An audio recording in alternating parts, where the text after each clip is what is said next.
That's another thing. I believe that's a human fundamental right for us to choose our own food. Right, I do too. Yeah, I mean that's a big issue. The whole fertility rate. They're saying now that it might only be a few decades until basically men are gone from the planet. If some of these rates continue at what they are now, well, what is causing that? There's also been some suggestion that even the bee die-off could be a result of pollens or whatever that are migrating from genetically modified crops. Very interesting. So you mentioned I Am Legend, and that definitely was an interesting film. So was Gattaca, and it's basically this premise of a designer baby. Right. Hey, look, we can take a look at your baby's DNA, since we have these wonderful DNA databases, and we'll just eliminate and tinker with a few genes so we make sure that your child lives a little bit longer. But when it comes to the end of the day, those with the better genes get the better jobs, hence the better incomes. Right. Do you think the future might potentially be going this route? Oh, I do, and in fact, that I've debated James Hughes, for instance, on this issue on his own radio show.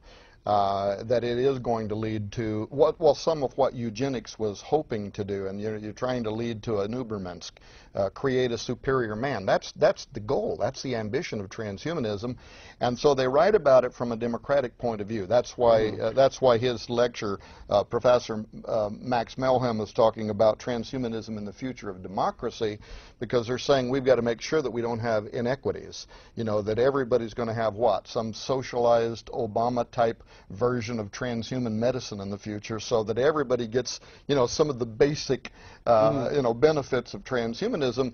But we know that those who have power, who have influence, who have money, who have authority, they're always going to be the ones who have more of the benefits of human enhancement in this case.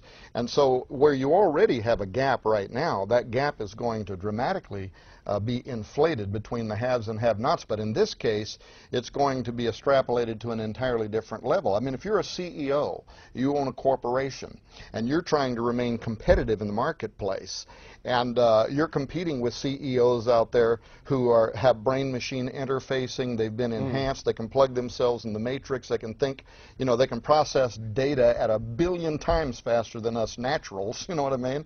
And you're trying to stay competitive. Who are you going to hire? That's going to be the future marketplace. Now, imagine the same thing with kids going to school. There are those who want to maintain their humanity for whatever reasons. It might not even be religious reasons.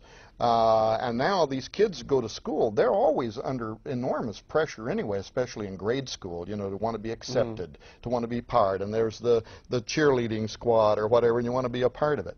Now imagine what it's going to mean for these future children who are trying to go into some kind of a public education system, and you have the enhanced and the non-enhanced, and there is going to be no way the non-enhanced can compete. So now they're bringing all this pressure home, and the parents who are trying to maintain their humanity are having to deal with this. It's a nightmarish, Gattaca-like future world that is going to develop. And let me say one other thing. Even some of the transhumanists are saying this.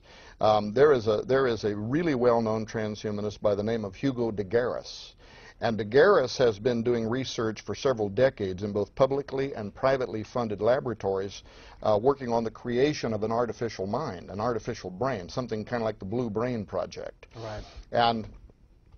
But he wrote a book called The Artilect Wars, Cosmos versus Terrans.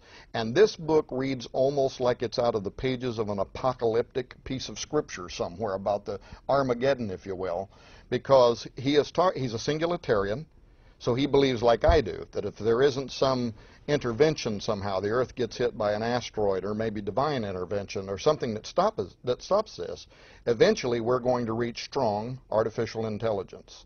And when we do, this mind is going to accumulate quickly. All known knowledge, everything that's ever been contributed to every piece of written literature that has been computerized and can be fed into this thing. And Ray Kurzweil's The Age of Thinking Machines is going to start. This thing will think and process data trillions of times faster than anything we know now. Right. That the upside, if you're a Kurzweil utopian, the upside is the very near future is going to see the eradication of disease, the vast extension of lifespans, a la Abra de Grey and the Methuselah Foundation, and we're all going to live in a happy, happy, joy, joy world. A happy, sterile environment. Yeah, a happy, well, and by the way, it's interesting you mentioned that, Because they not only want to extend life, but they say, well, you know, there's people that would say right now, I don't want to live to be 1,000 years old. Holy smokes, you know, I'm already getting sick of being here.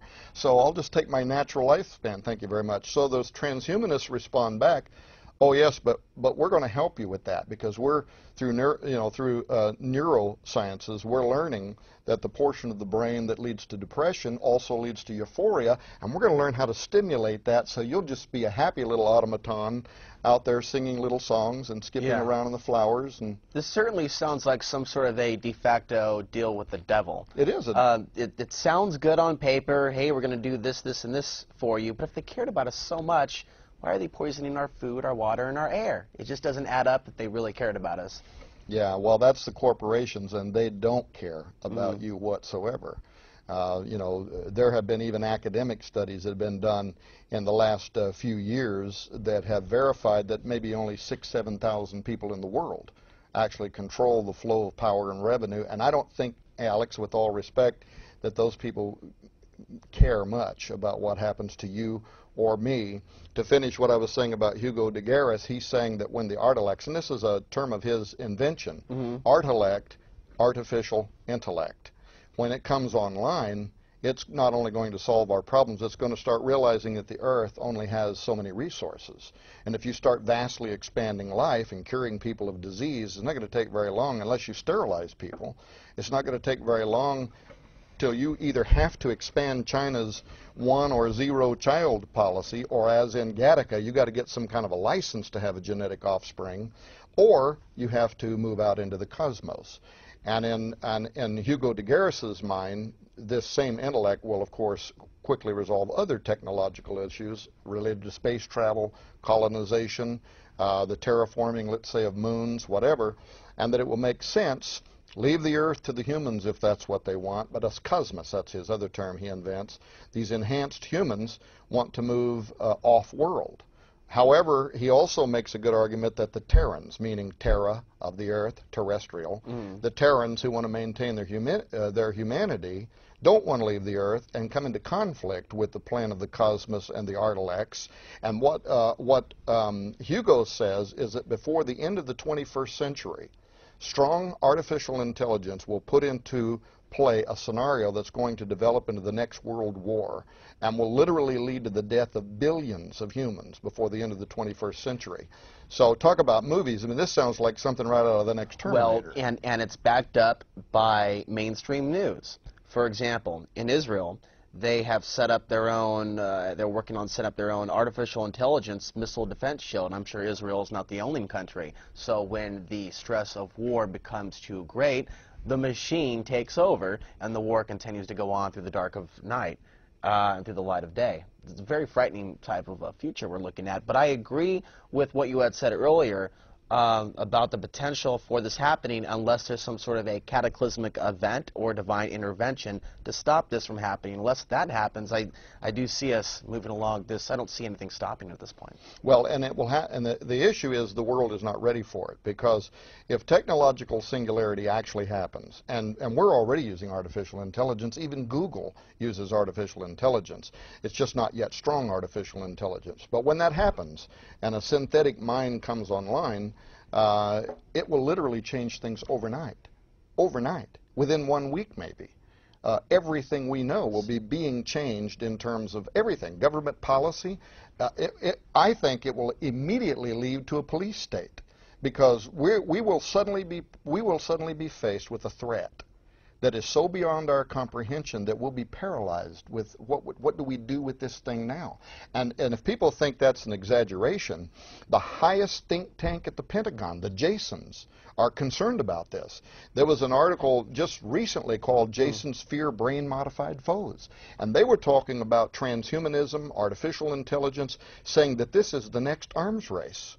That what the Soviet Union and the United States at one time were doing in the buildup of nuclear weapons, the Jasons are saying it's not a matter of whether we think it's ethical to start altering ourselves and enhancing ourselves and building artificial intelligence. We don't have a choice, because if we don't develop it, if we don't get ahead of it, somebody else will. Our enemies will. And